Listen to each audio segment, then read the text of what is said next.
Speed. Does that mean go? Yeah, yes it does. Remember that What's- from Heavyweights? The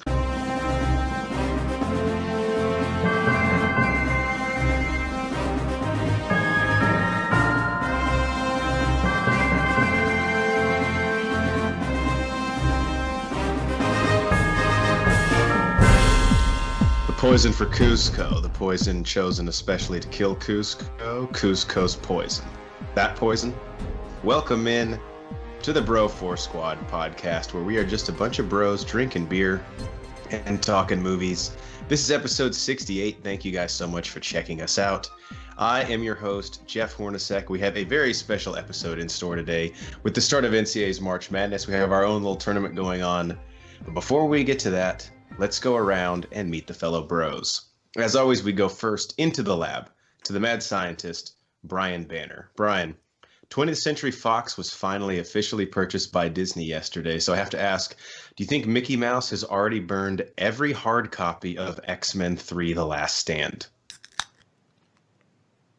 You know, sometimes in my line of work, shit happens. You're a dog trainer, so I guess that makes complete sense. You're actually not a dog trainer, but you would be really good at that, I think. Yeah. Yeah, I would be. I mean, you've swam with sharks, actually, so you have some sort of connection with nature and animals. Mm-hmm. And I trained them, too, so... Yeah, didn't one bite your leg off? It was a misunderstanding. Oh. And of course, no pod would be complete without our enforcer in the paint, Matt Geiger. Matt, I heard you like to show up at YMCA Men's League games and heckle both teams. What's one of your go-to insults? Well, after I was kicked out of the WNBA for doing the same thing, I had to do... Actually, it's weird. I got kicked out of the league below it, so then I went to the league above it, which is the YMCA Men's Basketball League. I just keep yelling women can't play basketball. I just keep yelling women can't play basketball. It actually works in the WNBA league and also the YMCA Men's League, too. Well, because in the YMCA Men's League, you get like men that want to fight for women's rights, and it distracts them from being able to play, right? They're like, right. It actually just turns into just almost a debate, Republican versus Democrat. It's kind of cool. Teams use all their timeouts just to try and get their argument across, right? Yeah, absolutely. Just to filibuster at one another. I need a 20 just to talk about, the building repair policy. Actually, he hasn't heard of state legislation. Let's make that a fault. All right, if you have not listened to, I don't know where this is even for us. Even for us, this is a digression. We're all like, where am I right now? I just woke up. If you have not listened to our show before, or even if you have, you know that we start every episode off with the most important thing in any bro's life, and that is, of course, Chest Day. So as we said previously, it is March, and that means it's time for the Bro 4 Squad's annual Movie Madness Tournament. So just like how the NCAA exploits hundreds of student athletes every year for their March Madness tournament and makes a shit ton of money, we make $0 from ours, but don't treat any student athletes wrong. And so this year, as we've done every year, we will pit some of our favorite movies together so that we can argue with each other. Our two previous tournaments, if you guys want to check those out, we will link them in the bio. In 2017, we did a comic movie madness tournament where we pitted 64 of the best, at the time, comic book movies together in the largest field we've ever done and had them all compete to see who was the best, along with our fans. And then in 2018, I believe right before the release of, was it Solo? We did a Star Wars movie madness tournament where we pitted the 8 current Star Wars movies out. Actually, no, I don't think The Last Jedi had come out yet. I don't know. There were 8 Star Wars movies at the time. They all competed against each other with you guys voting to see who won. So this year we have a new tournament in store for you. Banner, I'll toss it to you since you were the scientist who created this, and tell the people what the Movie Madness tournament for the Bro 4 Squad is in 2019. So this is the birth child of last year. I'm sure everybody saw the ridiculous brackets that came out of best animated movie or best Pixar movie or whatever, which they were all fucking rigged. So we decided to rig our own. We're doing ours this year, Little League World Series style, where basically we have Pixar a la the United States versus the rest of the world, a la DreamWorks, Illumination, Sony. I don't know that anybody else made the bracket for, obvious reasons. So we, within the Broforce Squad staff, we ranked all of the Pixar movies and roughly 40 other movies. And out of those rankings, averaged them out and came up with the 8 best movies for Pixar and for DreamWorks and Illumination and others. So each side of the bracket, we have 8 of the best movies. The 2 winners will play each other, and that's our bracket. Geiger, will you talk to the fans about how we grade our movies? Because I think it's fairly unique, and it definitely throws some wrinkles into what your favorite movie is and what the best movie is, because there's a lot of times a clear difference. Thank you for that awesome segue, Banner. Yes, we grade these movies like we grade all movies on our 5 criteria: acting, story, best scene, impacts on pop culture, and rewatchability. So since there's 3 of us and there's 5 categories, there are 15 points to be had. So there's no way there can be a tie, even though one time I was really drunk and I was hosting and I thought there was a tie, and then Banner asked me to recount again, and it was very fucking embarrassing. And so no, there will be no ties. 14-1. So our motto is this isn't fucking soccer. I remember ringing the bell like, for the first time ever, a tie, and Banner's like, "No, you're an idiot. There's 15 points. There's no way that could be a tie." I'm like, and you're like, "What's that?" So you'll kind of notice if you ever listen to our comic book movie madness tournament or our Star Wars tournament, there's some that have best scenes that literally will probably never fucking be beaten. Like, it's the best scene you probably have ever seen. So it'll always get that. But acting and cast, there's some of these movies that might suck, but they have an awesome acting and cast, so they'll get that point. So movies are very diverse, and acting and cast doesn't make the movie. A good story doesn't make the movie, but all of these combined make a great movie, and we're going to find out the winner. Jeff, back to you. Very well said. So the way this is going to work, we're going to live score the first 2 matchups on the Pixar side tonight, but we will be posting all the other matchups in this bracket, or at least most of them, for you guys to vote on Twitter. Follow us at Bro4 Squad on Twitter, because I think the way we would prefer to do this is the fans vote, you guys vote, and then we just comment on the results and give our opinions, but really you guys will decide them. So the main thing we're doing tonight, like Matt said, using the Bro4 Squad 5 criteria that we do all of our movie reviews on, if you want to check any of those out, as well as our movie madness tournaments, to show you how the scoring works, get the tournament underway, sort of the lighting of the torch at the Olympics, and then just make this thing officially started, since it is March Madness, meaning it's also Movie Madness. Now, there are 2 Pixar matchups starting tonight. I'll turn it over to you, Matt, the referee, but also the player referee, because that's not at all conflict of interest. Right. So why don't you pick what you want the first of the 2 matchups to be, and then you're the master of ceremonies here. Okay, let's get ready for Toy Story 2 versus Monsters, Inc. Movies ready? Fight! Let's get it on. Acting and cast, Banner. Toy Story 2 versus Monsters, Inc. This is actually fairly tough, all right? So you've got a big 3 versus a big 4, and then supporting players, or role players, if you will. Monsters, Inc., in my opinion, has a pretty strong big 3 in John Goodman, Billy Crystal, and Steve Buscemi. But Toy Story 2 has a big 4 in Hanks, Allen, Cusack, and Kelsey Grammer, plus all the role players coming back from Toy Story 1, which I think gives it the advantage. Not only is it 3 versus 4, but then you have all these role players that know their role, they know their character, and they play it to a T. Point has to go to Toy Story 2. Jeff. So, Banner, you bring up some good points. I think in terms of depth, Toy Story has a very strong cast, probably stronger than Monsters, Inc., like top to bottom in the roster. However, Monsters, Inc. brought out some unique performances. Billy Crystal normally annoys me, but him as Mike Wazowski I really liked. I think in this one especially, Steve Buscemi is incredible in Monsters, Inc. But the real reason that I have to give Monsters, Inc. my point here is you also have to think about the collective. And I can't give any voice cast a point that has Wayne Knight playing Al the Toy Collector, who of course is Newman in Seinfeld. So I wanted to give this to Toy Story 2, but he's on your roster, Toy Story 2, and I just can't do that. And Crystal and Goodman have great chemistry, so I'll go Monsters Inc. Gets my point for cast. Yeah, this is a different one, and we've actually never done this before, but acting and cast, this is really an acting. It's voice acting. Mm-hmm.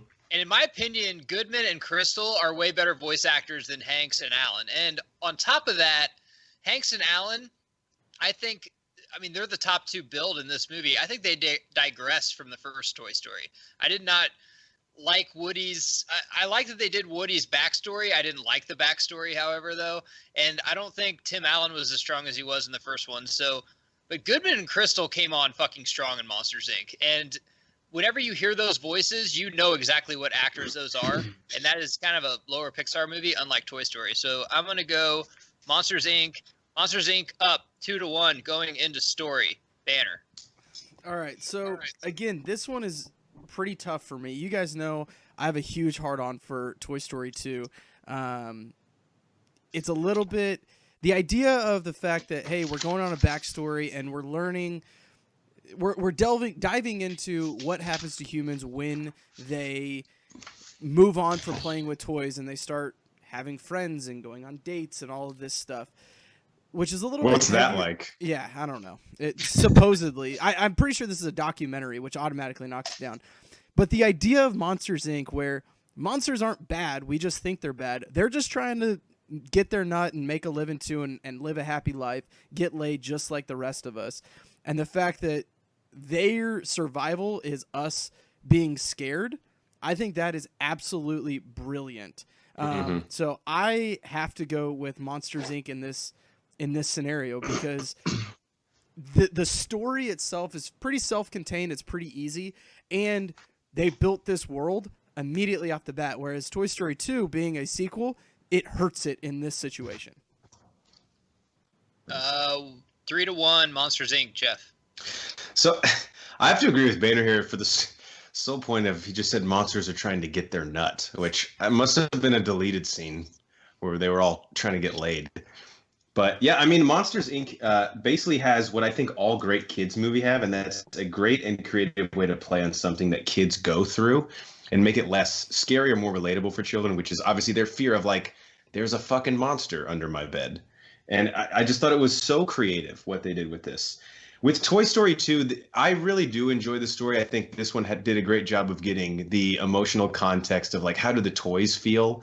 On the other end of like the kids development, which I think Toy Story 3 drove home even better. But the one thing about Toy Story 2 I would have liked was more, I think the first one was already Woody's emotional arc, right? Coping with not being Andy's favorite toy anymore. I wanted like, especially when Emperor Zurg shows up, I wanted a full Buzz versus Emperor Zurg.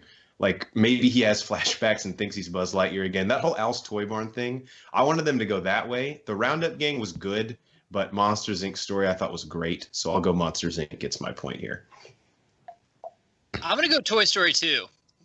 And simply because I thought I'm with you on the Monsters, Inc. It was very creative. The first Toy Story, I think, was more creative than Monsters, Inc., just like how the toys thought. But actually, how toys – how do I put this? It was like a rock band story whenever they're not relevant anymore. Whenever they would kind of go like, and I liked, it was very creative. Monsters is extremely creative, but I think it's harder coming from a creative movie that was extremely creative in Toy Story to still make the second one creative. And how toys basically feel like, I used to be the shit. We got a little bit of that in Woody in the first one, but this one you saw a lot more toys with a lot more backstories. And I thought they did a fantastic job in that, especially for a sequel. They had to give us something new and fresh.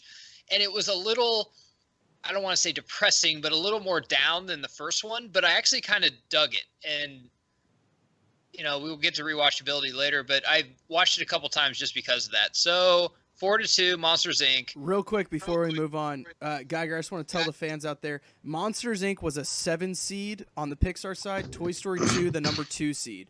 So watch out for the upset alert here, guys. This is upset alert. Yeah, people are flipping over from True TV like, what the fuck, Monsters, Inc. is winning? Yeah, the bell's used for upset. The bell's used for everything. Yeah, just go ahead and bell it again real quick for me. Just Does it still work? There we go. Okay. Okay, it's on. That All right. scene, Jeff, you can go first. I'll make this one quick. Or I two. alluded to it earlier. So I love that we got Al's Toy Barn in this movie because it's shown really briefly in the first Toy Story when they're in Sid's house on that commercial, which is like reminds me of how kids commercials are like designed to beat children over the fucking head with the product. Al's Toy Barn. Fucking And it's like works. Slight year. But when they go to Al's Toy Barn and Emperor Zurg is set loose and Buzz has to escape from him, that scene was so cool. I love Emperor Zurg. He's hilarious. He's a great counterpoint. He's the only person in the Toy Story universe who takes himself more seriously than Buzz Lightyear, which was really funny. That makes them nemesis of each other. And to me, I was like, I know Kelsey Grammer as Prospector Pete is the villain right now, but can we just stick with the Emperor Zurg and Buzz the whole time? So that was my favorite scene. Toy Story 2 gets the point here, escaping Al's Toy Barn. Banner. So I'm gonna go with Toy Story 2 as well. Completely different reason and a different scene than Jeff. I've talked about this scene before. The scene where Jessie, and it's more of a music video, I guess, if you will, but the scene where Jessie is singing about her human moving on and going on dates and playing with friends and doing her nails and not playing with toys so much, and she kind of gets shoved under the bed. So emotional. As a child, I cried. As a grown man, I cry every time I see that. It hits home to, for me, the motivation of why Prospector Pete and why Jessie want to go and be in this museum, because they say, hey, this museum is always going to love us. Kids grow up, and I don't know. It's a really emotional scene. It's always driven home with me. So I'm going Toy Story 2, that scene. Clean sweep, Toy Story 2 for me. The Woody commercial, I fucking loved. Yeah, Because that was really good. That was really In good. the first movie, you know, he didn't really know who he was, and you got to see the Buzz Lightyear commercial and stuff. But this Woody commercial, I'm not really sure when it was from. If it was from like the 80s or something. I mean, it looked like it was from back in the day. It was black Yeah. and It white. was- I was kind of imagining it was from like the 50s. That's what I didn't know if they could go back then. I didn't know. I didn't know if they were Andy like has those making toys, it so- black and white. Yeah. Well, Andy has the toy though, so I'm not sure how far back it goes. Maybe it's just a retro toy that he owns. But I thought that was very well done, and it's nostalgic, and it makes you feel happy and sad at the same fucking time, which is very absolutely hard to do. So 5-4, Toy Story 2. That was a clean sweep, going right into impacts on pop culture. Banner. I'm going to go Toy Story 2 on this one. I think that everybody doubted Pixar, and I mean, I guess Disney, but really Pixar. At the end of the day, you know that's who it is. That you can take a animated film and make a fantastic sequel. I don't think up until this point it had really been done. I mean, you had, what, 1 billion Land Before Times, but they really took a story and then continued that story from Toy Story 1 to Toy Story 2. And I think that was really important, because that's why we got a second Monsters, Inc. We got a second Shrek. We got a second, I don't know, maybe I'm wrong on the second Shrek. Maybe the timeline doesn't line up, but they did it, and they did it fantastic. Monsters, Inc., it was a great single film, and it is what it was, and that is it. So, Toy Story 2. Jeff. Well said, Brian. You can't compliment yourself. So I'm going to go Monsters, Inc. here, because to me the impact is not necessarily in its sequels, but the film itself. How did it resonate? I like Toy Story 2. This is not an indictment, because these are both like probably top 100 movies I've ever seen, but I think it's the third best Toy Story. And as far as cultural impact, I mean, the quote, Mike Wazowski. How famous is that quote? That's probably one of the most famous quotes we're going to talk about this whole tournament. To infinity and beyond, there's a snake in my boot. You've never heard of that? Oh, so was Toy first Story one. 2? I was going to say, was Toy Story 2 the first time you heard To Infinity and Beyond? Maybe. Because if it was, then I'm certainly. You know, I was deaf until I was 14. That was a weird deal, how you like gained instead of losing your hearing. But to me, the Mike Wazowski quote alone is something I got to give it to. And again, I like Toy Story 3, or excuse me, Toy Story 2, but to me, it's the third best in its respective franchise. Geiger. I'm going to go Toy Story 2, and this is a simple fact. I'll name 3 movies right now. Aladdin, Toy Story, and Lion King. All of them are fantastic animated movies. All of them have sequels. only one of the sequels is worth fucking watching, and that's Toy Story 2. Simba's Pride is fucking terrible, and Aladdin, Jafar Gets Glasses, or whatever the fucking second one is absolutely terrible too.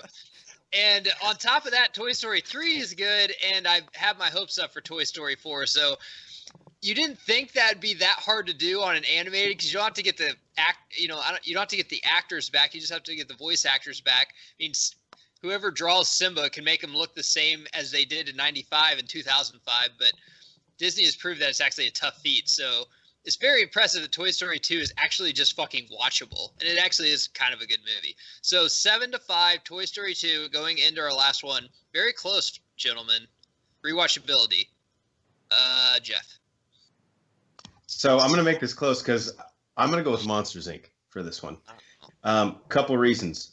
Boo is adorable. Plain and simple. Randall Boggs, played by Steve Buscemi, is such a scene stealer in this movie. I don't want to say he's a top 10 Pixar character ever, because that's a really tough list to crack. But if you let me go to 15, I think he would make it in there. And the other thing, guys, plain and simple about rewatchability, this movie is on Freeform a lot more than Toy Story 2. So I've had the opportunity to try and rewatch it more, and it holds up, and it's fun. Toy Story 2, I'm not going to say at all that it has heavy subject matter, but the emotional beats in it do hit you kind of hard. And Monsters, Inc., I mean, I can watch any 15 to 20 minute segment of it on Freeform and not have to worry about bawling my eyes out before I go to the gym. So I'm going to go Monsters, Inc. 7-6, Toy Story 2. I'm going to make it 7-7. I'm going Monsters, Inc. too, simply because of what Jeff said. Woo! It's on TV way more, and it seems like they're hiding Toy Story 2 from us because it's a good sequel, but it's not as good as Toy Story 1. And Monsters, Inc. is a very complete, very easy movie. And I just gave Toy Story 2 points for being a good sequel, but you know what? You can't give points to a movie that just knows when to quit either. They made a good movie.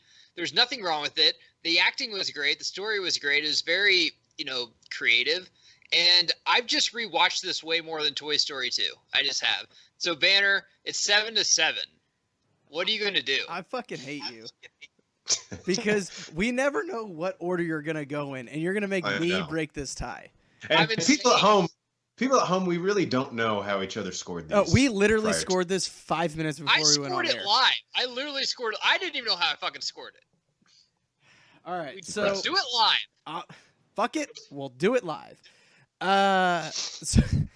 Guys, this is an upset. You have to go Monsters, Inc. here. Woo! Knock out the 2 seed? Yeah, I mean, again, it is one thing. I've got a couple things on this, but one, Toy Story 2, it is a sequel. You're never going to just pick up and go, you know what? I want to watch Toy Story 2 because it's a sequel. It's not really a independent movie. It can't really stand on its own without seeing the first one. Monsters, Inc., you could pick that up and go, yeah, I want to watch that. It's a great hour and a half, and it's fun. Again, it has some emotional ties, but it doesn't have the emotional ties that Toy Story 2 has. It doesn't have to build off of anything, and it's just a fun movie. And again, like you said, Jeff, Randall, again, I don't agree. He's probably not a top. He might crack the top 10 as far as characters in 15, Pixar. Yeah, definitely 15, but he's a top 5 villain in animated. Right? And he kind of looks like Steve Buscemi the more you stare at him. And the fact that he's a chameleon, and when she's fucking hitting him over the head with the bat and he's just turning all different colors. That's so funny. It's a super fun film. And if you're in a bad mood, you can watch it at any time. Whereas Toy Story 2, depending on what mood you're in, you may or may not enjoy it as much. So, guys, it's a close matchup, but ding, fucking upset. If you're a fan of Toy Story 2, you have Wayne Knight to blame if you're a fan of Toy Story 2. He fucked this up for you. See ya. Bye. So our first matchup results in an upset. Really hurts. 8-7 Monsters, Inc. You guys know I love Toy Story 2. You could have passed it on. I know. That's what I was gonna say. I respect you taking the scoring of. I had it 3-2 Toy Story 2. I think. I had it 4-1 Monsters, Inc. It's crazy. I don't even know what I had it because I did it live. Just like Bill O'Reilly. I'm organic. You guys are like, you're in a different aisle than me. I'm organic. I do this. You don't read this. You don't read the script. Script reads you. All right, we have one more live One more live scoring matchup today in Pixar versus Old Movie Madness. Geiger, tell them what it is. It's Up versus the first Incredibles movies. Ready? 5 criteria, starting with acting and cast. We'll go to Jeff. We'll give Banner time to recuperate. Thank you. Appreciate that. So this one is one of the more easy ones, I think, mainly because the cast of Up, Ed Asner is really good in it, but it's really, I mean, the standout character in that movie is Doug, who's essentially like a robotic voice on a dog. And the cast of Incredibles, Craig T. Nelson, Holly Hunter, Samuel L. Jackson, I mean, built for these roles. And then that's even excluding the performances of the people who play the kids. Whatever baby they got to voice Jack, I don't care if that's not considered actual acting. That baby's fucking perfect. Fun fact, I'm like 79% sure it's actually the director Brad Bird played it. I thought it'd be Uncle Joey from Full House doing baby noises. Like they could afford him. So I'll just have to go Incredibles for voice cast and performance. 1-0 Banner. Yeah, I echo everything that Jeff said. I'll keep it short and sweet. Everybody did great in Up, but there aren't a lot of characters meshing with each other, and everybody in Incredibles did an incredible job. So, pun intended. Moving on. Yeah, 3-0. Jeff said it. I mean, just look at the fucking cast. Right? Just look at it. 3-0 Incredibles. Just look at it. Moving right on to story. I'll throw it to 4-0 for me. I mean, that story on Incredibles is before its time. Is before superheroes was even huge. I think it was 2005 when this came out. So that was the same year that Batman Begins, and I believe the first Iron Man came out. Iron Man was 2008. What was Batman Begins? Was 2005. Yep. Yeah. Okay, so Batman Begins and The Incredibles come out the same year. Comic book movies weren't even a fucking thing. And if this movie would have came out 5 years later, I guarantee you we've had about 8 of them by now. So the story is fucking perfect. It was before its time. 4-0 Incredibles, Jeff. So I have a personal bias here that makes – I love the Incredibles story, but it just wasn't as original to me. It just felt like a take on the Fantastic Four, albeit a very unique one that I think works very well. But I have to give Up the point here. And the main reason is Up was legitimately the first time that I think I'd ever cried at an animated movie. And it's the one real strength it has, and I think probably the reason it's in this tournament is it deals with very heavy subject matter. And I even remember in the first 5 minutes, the person I was sitting next to was like, damn, Pixar's going there?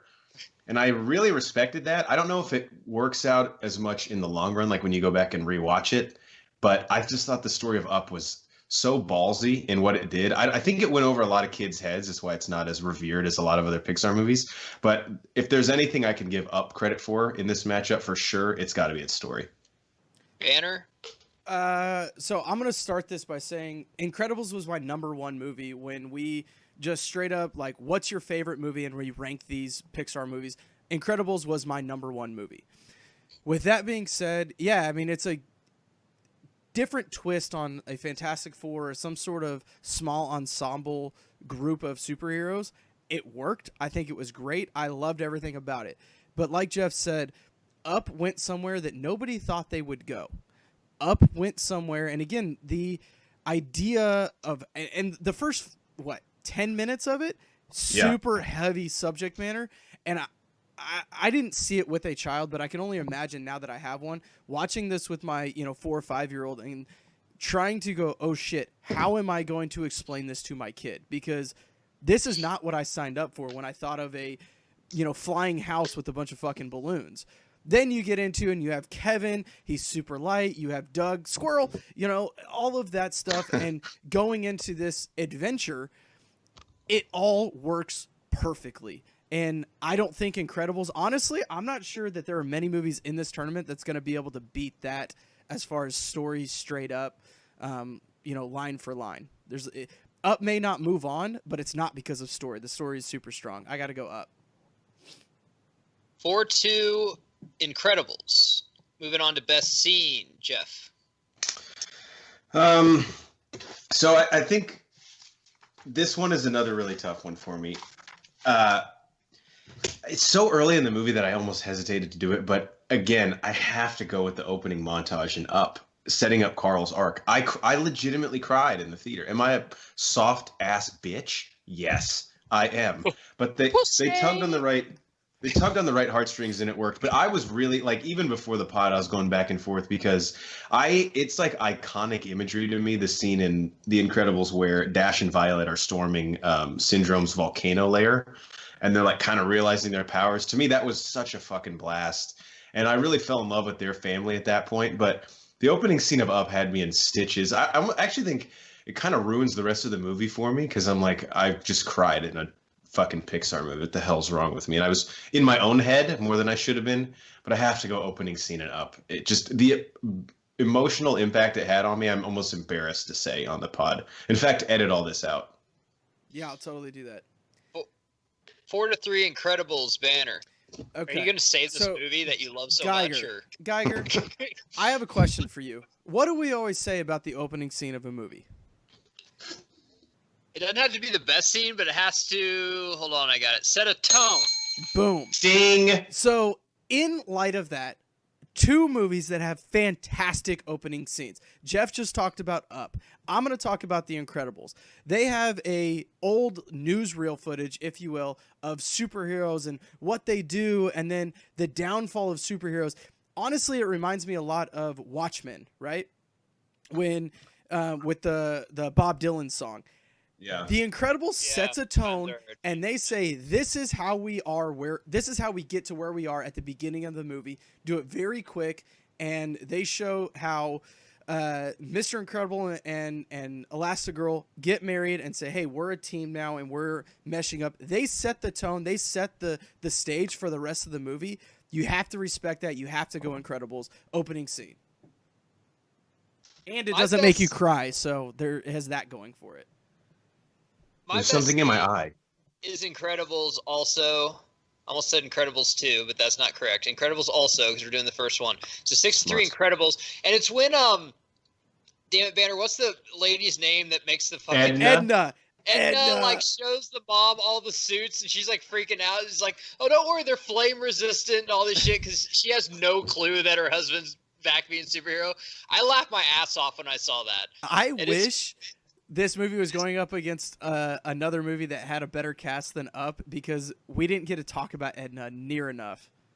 Edna, they didn't even need to pitch her in the series. Every great movie has a great cast, but then about halfway through, you get introduced to a character that just steals the show, and that's Edna in this movie for sure. Yeah. 6-3 Incredibles, going on to impacts on pop culture. Jeff. I mean, Incredibles. I think the cultural significance is huge. The fact that people clamored for a sequel for over a decade. This one is really not that close. I'll go Incredibles. Banner. I agree. I was one of those people just clawing it at Disney and Pixar that I want a sequel for Incredibles. But wait! Finish this fight! Finish this fight! Oh, hi, Michael. How are you doing? I am actually going to go Up here. To me, they prove that a animated movie can do very serious subject matter and make it work. Make a movie that can appeal to adults as well as kids. Teach a good story and teach a good lesson about just, letting what is ever happens, let it happen. And I don't know. I go Up. I think that they did a really good job with the story and proving to the world that not every movie has to start on a happy note, go down, and then end on a happy note. You can start on a bad note and continue to climb up to the top. And I'm going to go Up here. What the hell's wrong with you? I'm going Incredibles. Whenever you see a T-shirt that has an S on it, you know that's Superman. When it has a bat on it, you know it's Batman. When you have the eye on it, everyone knows it's Incredibles. That's huge impacts on pop culture. Those T-shirts probably sell just as much as comic books. Well, I know, in fact, they do sell just as much as comic books that have been around since the fucking 50s. That is huge impacts on pop culture. I'm not sure any other movie in this tournament has that. So I'm going Incredibles, 8-4, rewatchability. Shit, dude, 9-4. The first Incredibles is an awesome movie. It's on TV a ton. Anytime it's on, I'll stop down and watch it. It's just a great, fun movie to watch. 9-4, Incredibles, Banner, rewatchability. Yeah, I mean, it's got to be Incredibles. Again, what I love about Up is what makes it not as good at rewatchability is the heavy subject matter. The Incredibles is awesome. It's fun. It's perfect. It's on all the time. It's easily accessible, and I mean, it's probably a once every 8 to 10 week watch for me. It's Incredibles, hands down. Where do you find the time? Jeff. I actually believe Banner when he says that, which is disgusting. But yeah, this one's not close. I like both movies. I love The Incredibles. But again, like I said about Up, it's a little bit heavier subject matter. And I think The Incredibles has everything you want. Great action set pieces, great cast, unique plot, awesome visuals, fun story. Up is a good emotional arc in terms of a movie. But again, it's a little too heavy. Not heavy, but it doesn't have the humor that Incredibles has in the right places, and Incredibles is just a great fucking movie. So I've probably rewatched Incredibles 5 times in my life. I've probably only seen Up like twice. I've watched Not Incredibles because 5 I times cried. in 2019.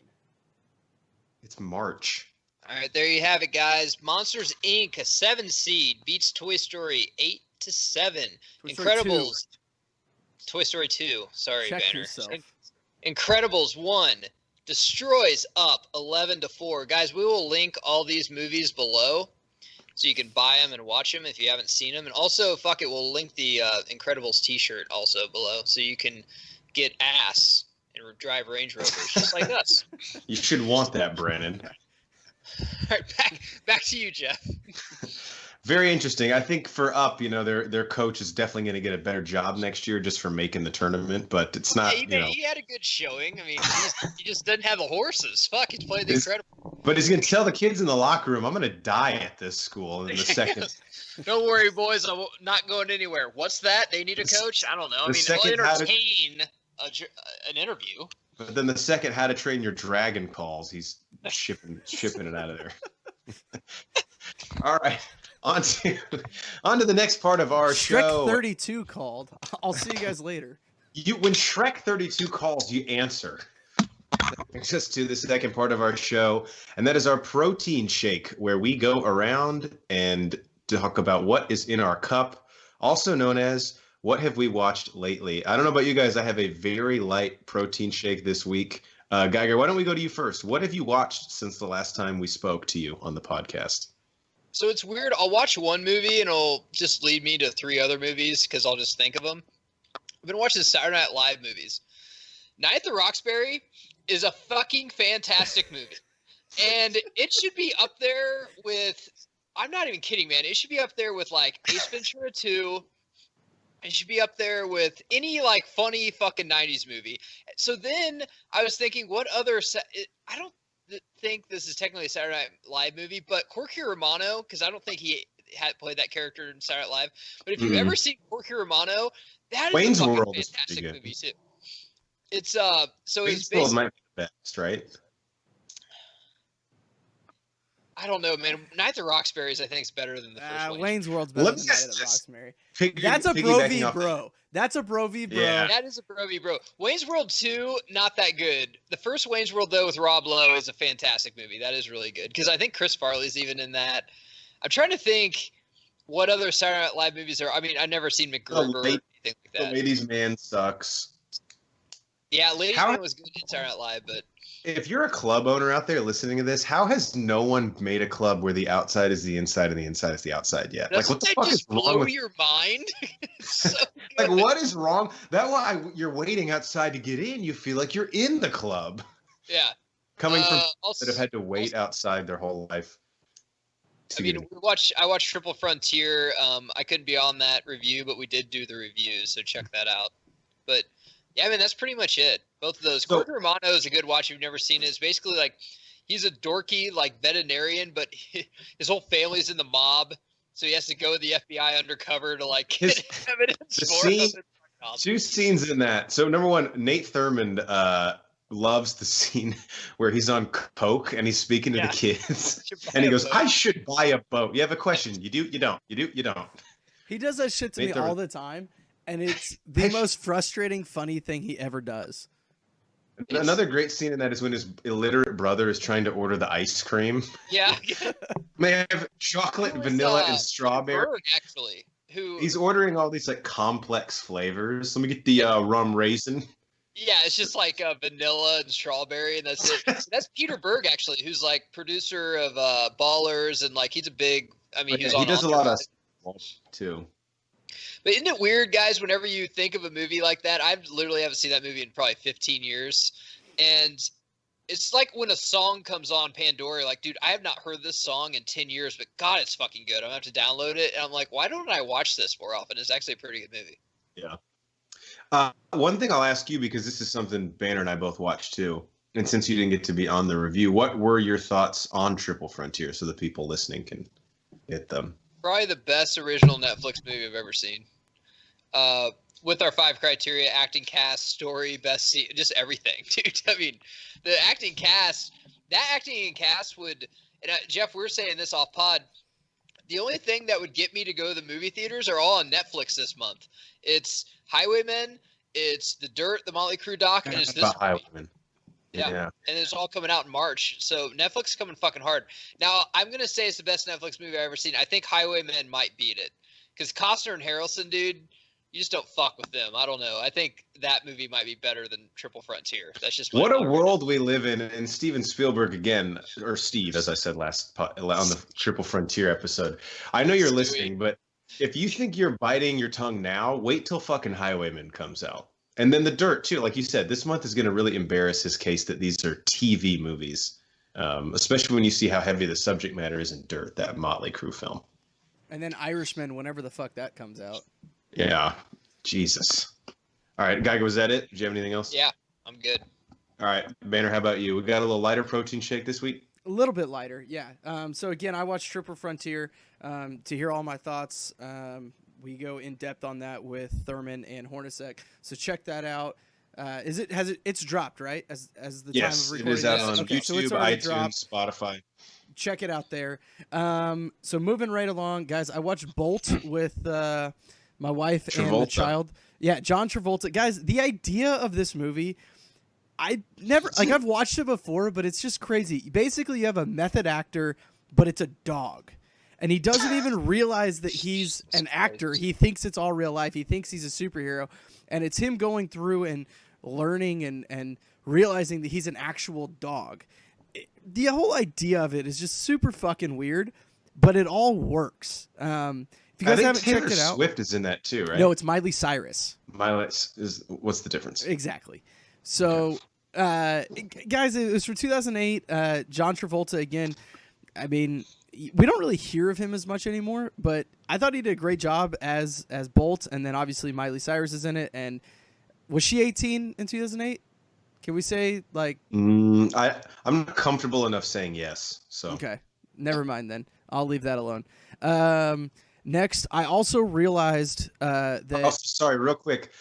You said we watched Bolt. I said with John Travolta, and then you said with my wife and daughter. It sounded like John Travolta watched it with the three he was there too. He was there too. I pictured him in your living room. Like, yeah, getting more. He was holding Banner's daughter. Yeah, we ordered some pizza, a little bit of mozzarella sticks. It was great. It was a good time. He's like, you gonna pass the dipping sauce or what? I was in fucking Greece. I mean, at least you could. I mean, when you're friends with him like me, you call him Johnny, but it's fine.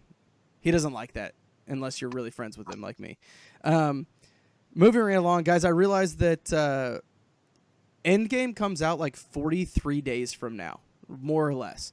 So did the math. As you guys know, anytime there's a big MCU event, I watch every MCU movie beginning to end. Even fucking that piece of shit Thor: The Dark World, I watch. So I had to start watching them. I realized I have 2 days to watch every single movie, and that will lead me right into Endgame. So I watched Iron Man, I watched Incredible Hulk, Iron Man 2, and Thor. So I'm moving right along. All of Phase 1 except for the Avengers, right? Yep, I haven't quite got Avengers, but I need to start that tonight, watch it between tonight and tomorrow to still be on track to Endgame. Guys, Iron Man is fucking fantastic. I made a decision. There's always that debate, and you have this debate with Star Wars. Do you watch it machete order? Do you watch it chronological order? Do you watch it release order? I decided with Endgame, because it is such a monumental cinematic event, we have to watch this in release order. Iron Man started it all, and fuck, if there was not a single movie in the MCU that could have started this, whole event and this whole experience than Iron Man. It is a fantastic movie. It didn't win comic book movie madness, but if we did an MCU movie madness, I'm not going to lie, guys, it would probably win. It was pretty good. It was the one that started it all. I mean, it had to be that good because Marvel had like. Banner, do you think Ultron's going to come back in Endgame? Oh my god. I mean, we didn't see him die. He didn't die, okay? He's in an alternate universe. I don't think he's coming back in Endgame. I think he's coming back in Homecoming. Or not Homecoming, Far Far From Home. Whatever. Anyway, continuing on. Incredible Hulk, Edward Norton. Watching it again, I love this movie, but he would not have fit in with the current MCU cast. I understand why they moved on and went to Ruffalo. Ruffalo fits better. Iron Man 2, never really a big, huge fan. Rockwell, baby. Yeah, I know, but also, did they not waste Mickey Rourke? Like 100%. They wasted everything that he could have and should have been. They've wasted a lot of great actors as villains, though. Yeah. But yes, they did waste Mickey Rourke. And Thor, I can't believe that this spurred 2 other Thor movies, but pound for pound, it is the best score in the MCU. Not the most iconic, but the best beginning to end score in the MCU. And that's what I watched this week. A little bit of a lighter week. I only had, 7, 8 things? Yeah, that for you, that is pretty light, especially considering you work a 40-plus hour a week job. Light work. I also watched Triple Frontier. No surprise. Check out our review, as Banner and Geiger have both mentioned. And then the only other thing I watched, I feel like I have one of these every single week that I'm like, I write it down and then I go, well, I'm going to have to defend this. And then even worse, I kind of end up liking it. And I'm like, God damn it, you're just digging I'm in the hole with the shovel, digging myself closer to the center of the earth. But the movie How to Be Single was on FXX. This is a movie, a rom-com with Rebel Wilson, Dakota Johnson, Allison Brie, and Anders Holm, where Dakota Johnson plays against type from her 50 Shades of Grey character, who's like has a lot of sexual prowess. This girl is dumped by her boyfriend, and Rebel Wilson is this like promiscuous coworker of hers that helps her traverse the dating scene in New York. It's just full of like a bunch of characters that you would never find in real life anywhere. Like none of these people are. I've been to a lot of bars, and none of these people exist anywhere. Like they're all too ridiculous. But it was fun, and I'm embarrassed to say how much I laughed at Rebel Wilson in this movie. If it's on FXX, give it till a commercial. So my wife dragged me to this. I don't know if we were married or just engaged at the time, and I was like, this is fucking stupid. I don't want to go see it. I surprisingly came out of the theater like, okay. I know, okay. I hate it. Like, I hate myself for liking this movie. But, yeah, it was a fun movie. Like, it was, again, you are not going to relate to anybody in the movie. You're never going to meet anybody You're in so real outlandish. life. Yeah, but yet it's a fun movie. It really was. I did the Geiger where you sit there with your arms crossed, and then by the end of the movie, they're unfolded, and you're like eating your popcorn, like, ha ha, fucking like. Like, I'm upset to be here, but now I'm like the biggest fan of this movie. Yeah. You just got to embrace it. The Randy Quaid from Major League 2 turn. It's awesome. Tear this place down, turn it into a parking lot. That's how I was during the trailers. So How to Be Single, I don't know. It was fine. But better than I wanted it to be. Let me put it that way. All right. That brings us to the last segment of our show. Yeah. Yeah, bras. Did you have a question? Yeah, yo, bras. Mm-hmm. Yo, bra. Go ahead. Nah, brah. Brah, I just got one question for you, brah. All right. Yeah, brah.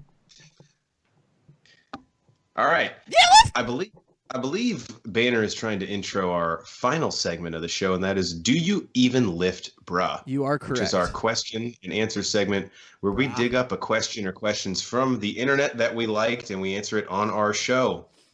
Our lone question. Mic. I can hear you. Yeah, but like it's not staying up in my face anymore. Hold on. Maybe that's just nature taking its course. All right, we're good. Fixed it. So our lone question today comes to us from Cody Guest at Guest is the name. Very cool Twitter handle. And he asks, if you could pick one movie character to go on a week-long vacation with, who would it be and where would you go? So I actually kind of interpreted this as, who do I want to like drink with in a destination? Because that's usually what I end up doing on my vacations. Banner, did you have any answer for Cody's question on which movie character you would like to vacation with? As is Bro Force Squad tradition, I'm going to cheat on this question. Okay. Not from a movie, but from a TV show. First off, destination. I don't know why. Maybe it's because I just watched Triple Frontier, but I kind of want to go to like the jungles of Brazil, or maybe like the jungle in Thailand, something like that. But I'm definitely going with Kelso and Hyde from that 70s show. They wouldn't get back because they would get stopped at customs, right? Whatever they try to smuggle back in, which is pretty much par for the course. Anytime you guys know, anytime you go anywhere with me, that happens. Thurman really knows. We went to Belize together one time, and we almost didn't make it back. I can't believe that. Just stop. That's a good answer. But I know it's not from a movie, so I kind of cheated. But I just think that those two characters would be a fucking blast to go with. Good one. Geiger. Go ahead, man, because I have the best answer ever, and Banner's going to be really pissed that he didn't think of this. Okay, well, I will go with. I had two. I'll just say the first one because I don't. The other one I'm worried might be yours because we talked off. No, so I'll I read guarantee you it won't be. I guarantee you. So I have to go. This is an animated character, but I don't care. We'll figure out the logistics later. Kronk from Emperor's New Groove. How much fun would and I led the show off with a quote from him. How much fun would Kronk be to vacation with? Everything you did, he would be super excited about. The type of culinary dishes he could whip up in a different locale would be great. I don't know. The guy is just never not on. He would be a blast to travel with and to drink with. And then the other one, and this is just a guy that I want to take out to a local watering hole and get him liquored up and see what stories he tells. And that's Bob Sugar from Jerry Maguire, who has one of my favorite quotes of all time. This isn't show friends, this is show business. Although I probably use it incorrectly 90% of the time in my life. But that would be a fun guy to go on vacation with and just see if you could get him drunk, what sort of stories he would tell you. Geiger, take us home. All right, you're getting this wrong. It's a week vacation, a week. So mine is Rebecca Romaine Stamos, X-Men Mystique. Because she could be whoever I want her to be. One day she could be this guy, the next day she could be like a hot-ass redhead chick, then the next day you could be this person. You could be everyone. I love how you said Banner's pick, I could be your pick, I could be everyone's pick. Mystique is who you want to go on vacation with, bitches. I love how you said Rebecca Romaine's and not Jennifer Lawrence's, because Jennifer Lawrence's would just mail it in on vacation. Yeah, you wouldn't try once you got on the cruise ship after about 3 days. She just would. But that is the greatest answer to that question. It's sadly if you have true. a better answer, please, you can comment, but there's no fucking way. Because I can beat whatever your answer is. You could try for second place. Yeah, worst case is you tie. John Stamos is out there listening like, she's not that great. That's Tiger Woods in 2002. You're all playing for second right now. No way. Jesus Christ. Very good work. I guess that beats Bob Sugar. Well, I could be Bob Sugar if I wanted to be. That's what I'm saying. Yeah. No. And then you'd be like, all right, just change back to Rebecca Romaine, please. Do the thing I like. You could turn into Banner's pillow talk tonight with his wife. He's like, you'll never guess what Geiger said to this question. You could be Rebecca Romaine's Mystique and be Jennifer Lawrence's Mystique being Rebecca Romaine. She could be Jennifer Lawrence from Mockingjay or wherever the hell those movies were. Honestly, if it was going to be Jennifer Lawrence from anything, it's either Silver... what's that? Playbooks? Silver Linings Playbook. That one, or from Passengers with. What about when she's the crazy ass blonde in American Hustle? That one's kind of cool too. Or that's what I'm thinking. I am thinking American Hustle. She's a psycho in that. Yeah. Her Very tits good. are all That'd be out. fun for 10 minutes on a cruise ship, and then you could switch her back. Fun fact about that: her first sex scene on scene was with Chris Pratt in Passengers. Spoiler alert! I didn't know they did it in that movie. Oh, hey, they did it in that movie. Oh, okay. Why were they the only ones to wake up? All right, stop. Don't actually spoil it. On that note, we should probably end the episode. You should watch that movie, though. It's good. I know. I do kind of want to see it now. Stay tuned to next week's Protein Shake, episode 69, Giggity. Banner, anything you want to close with before we let people go? I always end every show fucking mad at Geiger for one reason or another, and this one I'm mad because he had a better answer than me. Yeah, that's pretty better damn. answer than everyone. He just stood there like a snake in the grass and let himself go last. He even teased it. Was like, "No, you go ahead. I know I'm gonna beat you." Like, such a fucking baller move. Like, god damn it. All right, Geiger, can you somehow fuck this up and end on a low note before we? I already mic dropped, so I hate that you guys keep asking me questions. I mic dropped it like 10 minutes ago. You had to pick up the mic and be like, "No, nothing Keep else." Geiger, what do you think? I'm like, I mic dropped it. Quit asking me stuff, please. And on that note, we have been the Bro Force Squad podcast. Thank you guys for checking us out. For our enforcer in the paint, Matt Geiger, and the mad scientist, Brian Banner, I'm the mayor, Jeff Hornacek. Be sure to follow us on Twitter at Bro Force Squad to keep up with all of the Pixar vs. the World movie madness. We're going to need your guys' help voting on all those matchups. Check out all of our reviews on letterboxd.com. Subscribe to us on iTunes, Spotify, and YouTube. Just type in Bro Force Squad, 3 words, and check out the bracket for Pixar vs. the World Movie Madness, our squad blog, and all of our content on our website, broforcesquad.com. Till next time, we'll catch you later. Did Banner just leave? I don't know. It seems like every time he comes on, his lab is like moved. It looks like he's in the laundry room now, like that's where his lab is.